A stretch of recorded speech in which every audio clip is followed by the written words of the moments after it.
wabarakatuh. Shalom, salam sejahtera bagi kita semuanya. Om Swastiastu, Namo Buddhaya, salam kebajikan.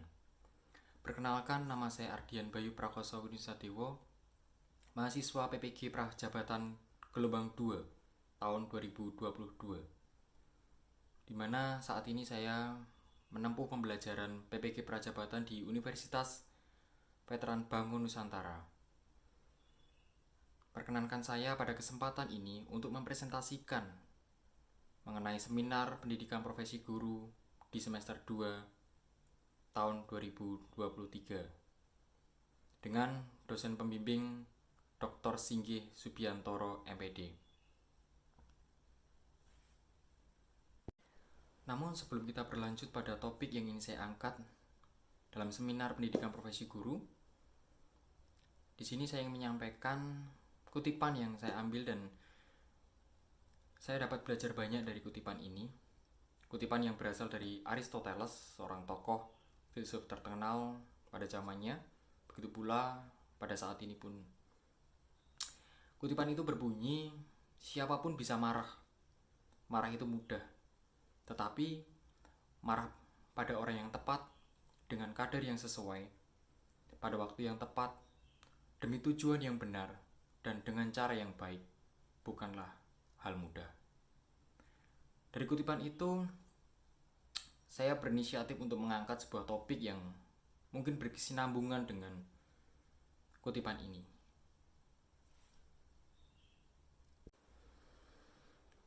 Topik yang saya angkat dalam seminar pendidikan profesi guru adalah pembelajaran sosial emosional. Sebenarnya seluruh mata kuliah yang ada di PPG Prajabatan sangatlah bermakna, sangatlah membawa pengalaman yang berdampak baik bagi diri saya. Tetapi jika saya diberikan pilihan dan diizinkan untuk memilih, saya memilih pembelajaran sosial emosional yang menjadi pengalaman yang paling bermakna dalam PPG Prajabatan.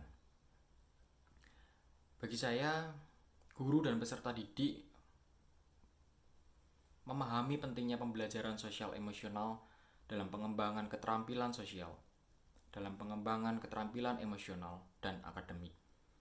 Jadi guru dan peserta didik diwajibkan atau diharapkan mampu memiliki kemampuan dalam pengembangan sosial dan emosional serta akademik mereka. Mereka juga dapat memahami bagaimana pembelajaran sosial emosional membantu mereka mengembangkan empati, mengembangkan hubungan interpersonal yang positif, dan keterampilan pengambilan keputusan yang baik. Dari pembelajaran sosial emosional, kita dilatih untuk belajar bagaimana mengendalikan emosi dan bagaimana cara kita berinteraksi dengan orang lain. Guru dan peserta didik juga memahami bahwa pembelajaran sosial emosional tidak hanya berfokus pada mengatasi perilaku negatif, tetapi juga membantu mereka untuk memperkuat hubungan interpersonal, hubungan yang mampu membangun rasa percaya diri dan kemandirian. Serta pembelajaran sosial emosional juga dapat meningkatkan keterampilan komunikasi yang efektif. Jadi secara tidak langsung pembelajaran sosial emosional sangat terhubung dalam kehidupan keseharian kita.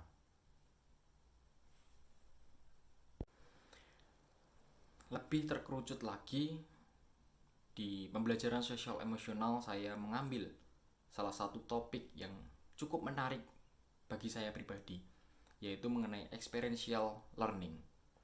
Experiential learning adalah proses yang melibatkan konstruksi pengetahuan di mana guru sebagai agen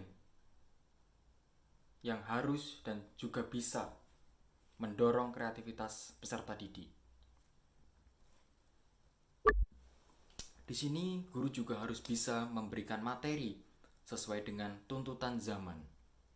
Guru adalah fasilitator bagi peserta didik. Proses pembelajaran ini melibatkan siklus dasar, yaitu mengalami, merefleksi diri, berpikir, dan melakukan.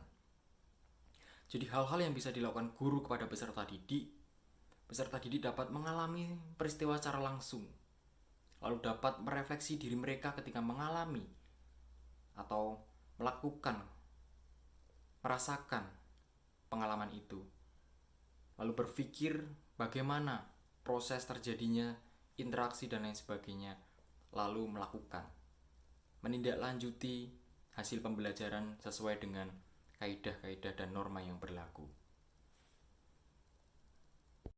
Dalam topik 3 pembelajaran sosial emosional mengenai experiential learning, ada 5 komponen dalam kerangka KASEL. Pada topik ini, saya belajar menguasai definisi pembelajaran sosial dan emosional, serta kompetensi sosial dan emosional, dan kesadaran penuh atau mindfulness sebagai dasar penguatan 5 kompetensi sosial dan emosional, serta implementasi pembelajaran sosial dan emosional di kelas dan di sekolah. Karena tanpa kita sadari, peran sosial emosional kita dalam sekolah, di dalam kelas sangatlah berpengaruh. Bagaimana interaksi guru dengan murid, bagaimana murid dengan murid, guru dengan guru, seluruhnya melibatkan sosial emosional. Oleh karena itu, dalam 5 komponen dalam KASEL atau dalam pembelajaran sosial emosional meliputi kesadaran diri atau awareness, self-awareness. Yang kedua ada pengelolaan diri atau self-management. Yang ketiga ada kesadaran sosial atau social awareness. Yang keempat ada kemampuan berinteraksi sosial atau relationship skill. Yang kelima ada pengambilan keputusan yang bertanggung jawab atau responsible decision making.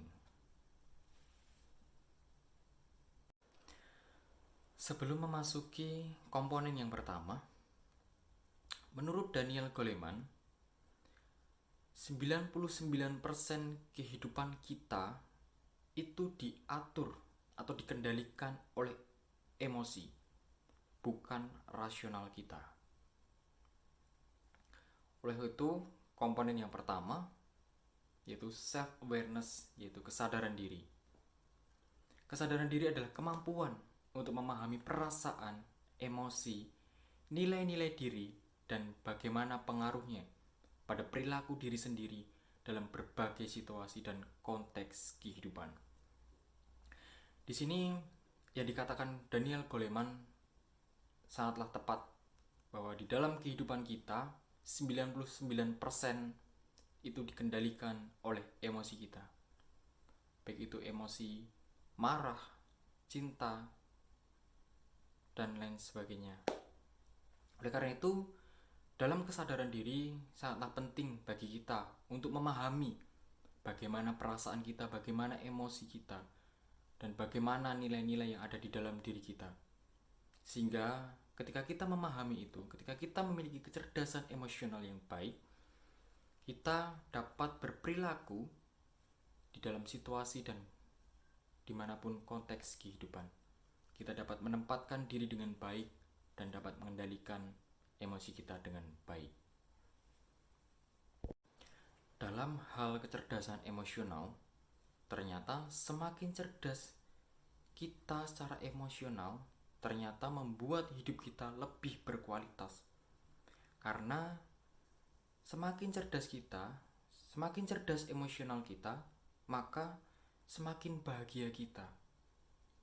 Dan semakin bahagia kita, maka kita semakin rasional. Jadi seluruh emosi yang ada di dalam diri kita berkesinambungan untuk menghasilkan rasional yang baik dan terarah. Memasuki komponen yang kedua, yaitu self-management atau manajemen diri, di mana self-management adalah kemampuan untuk mengelola emosi, pikiran, dan perilaku diri secara efektif dalam situasi dan untuk mencapai tujuan dan aspirasi. Dalam hal ini, kontrol emosi, kontrol diri menjadi hal yang sangat berpengaruh bagi kehidupan kita maupun kehidupan di sekeliling kita. Bagaimana cara kita mengendalikan emosi, bagaimana cara kita mengendalikan pikiran, bagaimana cara kita mengendalikan perilaku kita terhadap diri sendiri maupun orang lain.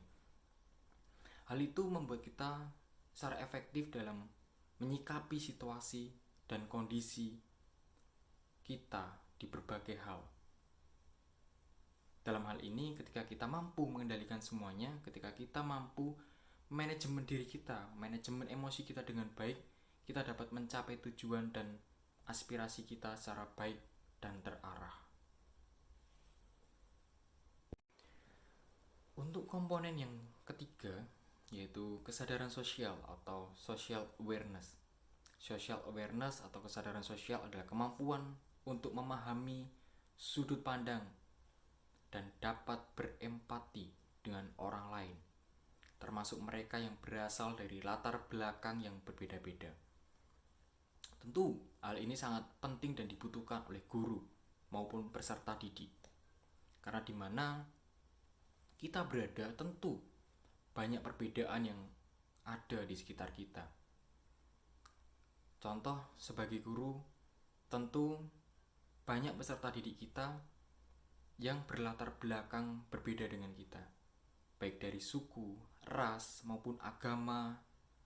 Tentu banyak sekali perbedaan yang ada. Oleh karena itu, pentingnya kesadaran sosial, pentingnya kita untuk saling memahami, saling berempati, meskipun perbedaan-perbedaan itu ada di sekeliling kita. Oleh karena itu, penting sekali guru maupun peserta didik dalam memahami social awareness atau kesadaran diri. Karena hal ini dapat membangun cara kita menghargai orang lain, menghargai sudut pandang orang lain, dan dapat berempati maupun bersimpati pada orang lain yang berbeda dengan kita, yang berbeda sudut pandang dengan kita. Dan hal ini sangatlah penting bagi guru melakukan ini di sekolah maupun di kelas yang mereka ampu.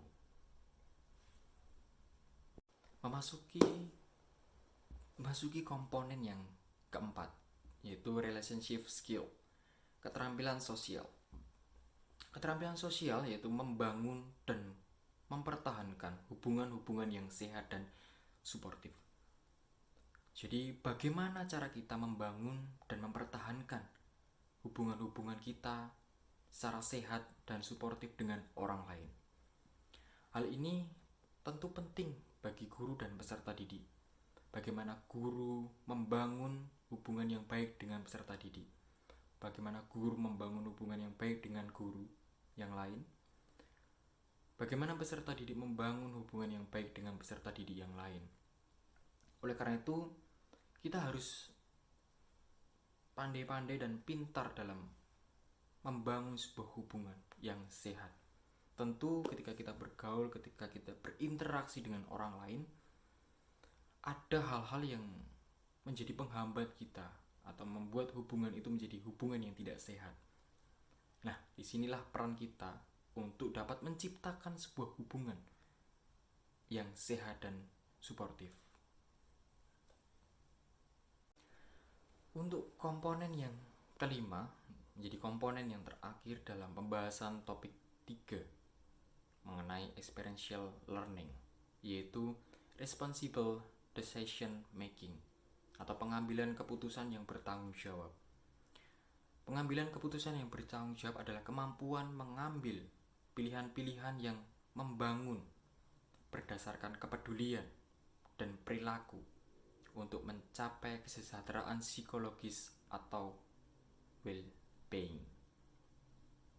Jadi di sini guru dan peserta didik akan dilatih untuk mengambil keputusan yang bertanggung jawab, membangun atau mengambil pilihan-pilihan yang membangun berdasarkan kepedulian, empati kita, dan perilaku kita secara moral, secara norma yang baik, dan secara kesejahteraan psikologis. Oleh karena itu, desain inovasi yang ingin saya ambil dalam seminar pendidikan profesi guru adalah 1. Menyusun rencana layanan, rencana pelaksanaan layanan atau RPL. Bisa juga disebut dengan modul ajar. Dengan menerapkan model pembelajaran problem based learning atau project based learning. Yang kedua, menggunakan metode yang lebih beragam seperti bermain peran, permainan berkelompok, atau presentasi.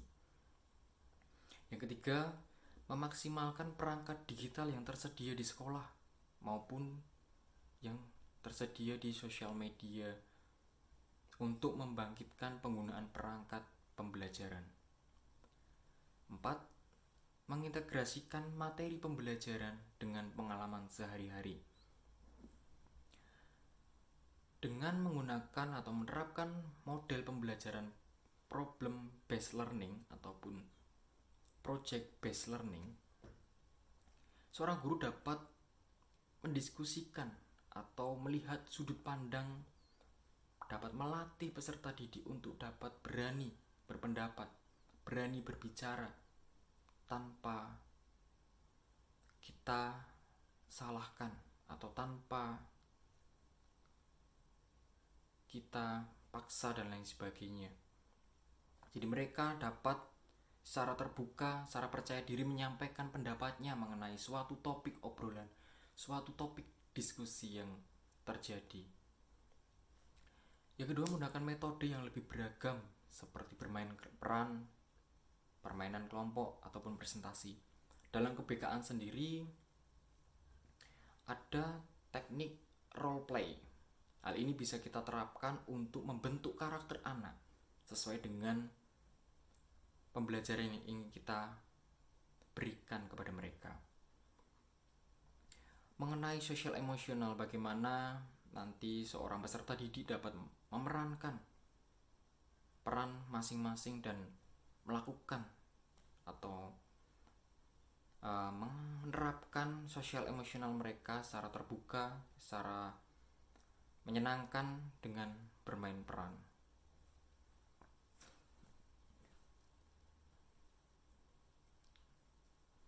Lalu, dengan memaksimalkan perangkat digital yang tersedia di sekolah maupun di sosial media secara online, kita dapat membantu peserta didik untuk dapat mengeksplor kreativitas mereka. Bagaimana mereka mengembangkan media, pemanfaatan media digital yang sekarang ini sudah begitu luas. Bagaimana mereka memanfaatkan hal itu dengan baik. Kita dapat mengajak mereka untuk membuat poster, membuat video yang mengedukasi banyak orang dan mengedukasi diri mereka sendiri. Yang keempat, mengintegrasikan materi pembelajaran dengan pengalaman sehari-hari. Dalam hal ini, kita dapat mengajak peserta didik untuk merefleksikan atau bercermin pada pengalaman sehari-hari, baik itu dari pengalaman pribadi maupun dari pengalaman orang lain. Kita dapat belajar dan membedah suatu pengalaman dengan baik untuk menjadi pembelajaran bagi kita maupun peserta didik. Selanjutnya, mengenai paradigma baru terhadap guru.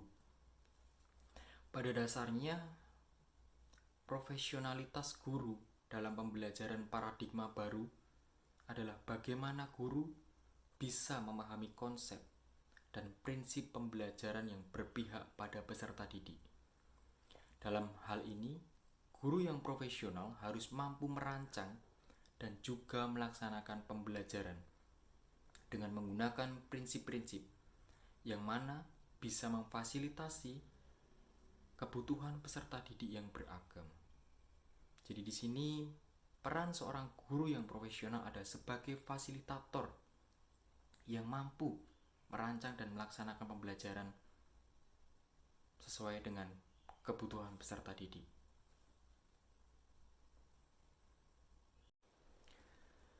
Selanjutnya, mengenai paradigma baru terhadap guru. Pada dasarnya, profesionalitas guru dalam pembelajaran paradigma baru adalah bagaimana guru bisa memahami konsep dan prinsip pembelajaran yang berpihak pada peserta didik.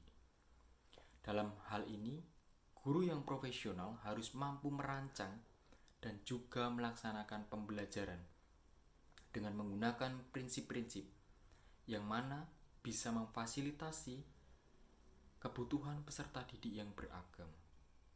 Jadi di sini peran seorang guru yang profesional ada sebagai fasilitator yang mampu merancang dan melaksanakan pembelajaran sesuai dengan kebutuhan peserta didik. Guru harus mampu merealisasikan praktek pendidikan yang memerdekakan dan berpihak pada peserta didik dalam pendidikan abad ke-21. Seperti halnya pada kurikulum merdeka, di mana merdeka belajar, merdeka mengajar. Oleh karena itu, guru harus mampu memerdekakan murid, memerdekakan peserta didik dalam mereka belajar hal-hal baru. Praktek pendidikan tersebut diantaranya dengan memberikan kesempatan peserta didik menyampaikan pendapat dan berpartisipasi aktif dalam kegiatan pembelajaran. Hal ini guru akan mencoba membuat peserta didik berani berpendapat, berani mengutarakan ide-ide yang ada di dalam pikirannya tanpa takut disalahkan, tanpa takut dicemooh. Dalam hal lain, pembelajaran berbasis teknologi juga harus diajarkan dalam pembelajaran.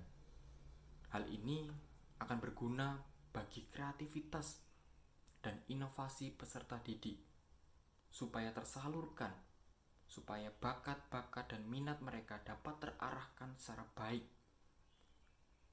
dan tersampaikan pesan-pesan yang ingin mereka buat melalui teknologi-teknologi yang sekarang ada, baik dari sosial media maupun dari aplikasi-aplikasi online yang memfasilitasi kita untuk mencurahkan ide-ide kita dan inovasi kita dan kreativitas kita. Terima kasih. Itu adalah presentasi saya mengenai seminar pendidikan profesi guru dalam mata kuliah pembelajaran sosial emosional. Terima kasih, supaya pesan yang saya sampaikan, presentasi yang saya sampaikan dapat berguna, dapat bermanfaat bagi diri saya sendiri maupun orang lain yang menyaksikan. Sekali lagi saya ucapkan terima kasih. Sampai bertemu lagi. Wassalamualaikum warahmatullahi wabarakatuh. Rahayu, rahayu, rahayu.